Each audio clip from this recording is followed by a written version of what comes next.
আসসালামু আলাইকুম। আশা করি সবাই ভালো আছেন। আলহামদুলিল্লাহ আমিও ভালো আছি। কিছুদিন ধরে খুব আচার খেতে ইচ্ছে করছিল, কিন্তু কি করার, সব কিছুই তো আছে।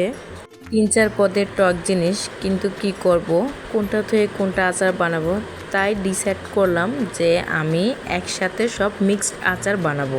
আর প্রথমে আমি কিছু মরিচ, শুকনো মরিচ টেলে নিলাম, তারপর হচ্ছে অল্প কিছু জিরা আর হচ্ছে পাঁচফোড়ন। আগে যেগুলো আসলে করতে হবে এগুলো ভেজে গুঁড়া করে রাখতে হবে। আর আমার কাছে ছিল টক জিনিস হচ্ছে কিছু তেঁতুল আর হচ্ছে আমচোর আর হচ্ছে বড়ই, শুকনো বড়ই। যাই হোক, আমচোর মানে এক কাঁচা আম একদম শুকানো, আমাদের দেশে আমচোরই বলে। এগুলো সব কিছু আমি সুন্দর করে পরিষ্কার করে নিয়েছি।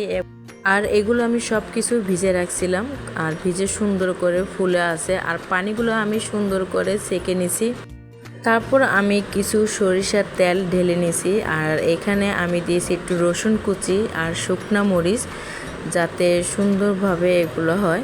আর রসুন কুচিটা যখন একটু লাল লাল হয়ে যাবে, তখনই আমি এই সব কিছু উপকরণগুলো আমি আস্তে আস্তে দিয়ে দিচ্ছি। তেঁতুল এবং আমচল বড়িগুলো, কারণ আমার কাছে এগুলো অল্প অল্প ছিল হতো, তাই সব একসাথে আচার বানিয়ে নিচ্ছি। কারণ আমার কাছে খুবই ভালো লাগে এই মিক্স আচারটা, আমার মেয়েও খুব পছন্দ করে।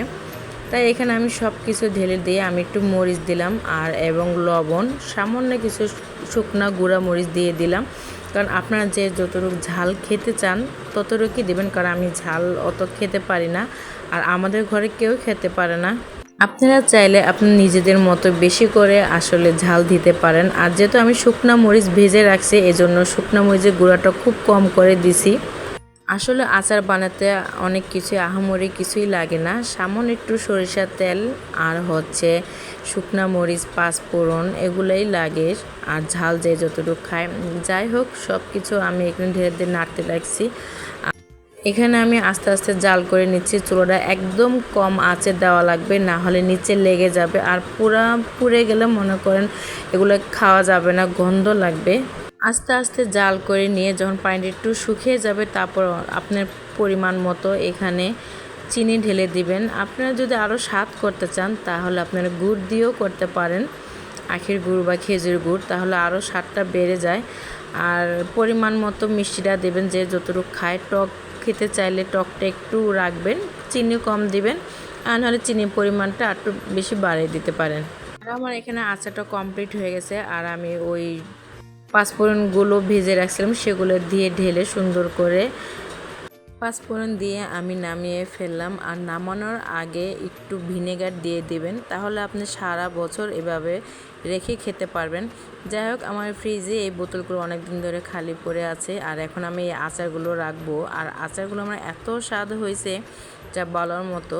আর আপনারা অবশ্যই লবণ অল্প করে দিবেন, তারপর বিট লবণটা দিবেন। বিট লবণ দিলে অবশ্যই স্বাদটা আরও বেড়ে যায়। আর সেদিন আমার বিট লবণ ছিল না, তারপরের দিন আমি সকালে এই আরও জাল করে বিট লবণ দিয়ে মিক্স করে রাখছি। আর দেখেন আচারগুলো আমার দেখতে কত সুন্দর লাগছে। অবশ্যই ভিডিওটা দেখলে ভালো লাগলে অবশ্যই কমেন্ট করবেন। আচারগুলো গরমে রাখার আগেই আমার মেয়ে অনেকগুলোই খেয়ে ফেলছে, এত স্বাদ হয়েছে। আর যাই হোক, আমার মেয়ে তো খুব পছন্দ করছে, মনে হচ্ছে কোথাও। আমিও বাকি একটু রাখছি খাওয়ার জন্য। খেয়ে দেখলাম যে এত স্বাদ হয়েছে, নিজের আচার নিজের প্রশংসা করা লাগে না। যাই হোক, আচারগুলো খুবই স্বাদ হয়েছে, আর দেখে মনে হচ্ছে আমি কোথাও কোনো পেজ থেকে অর্ডার করছি। যাই হোক, ভালো লাগলে অবশ্যই কমেন্ট করে জানাবেন।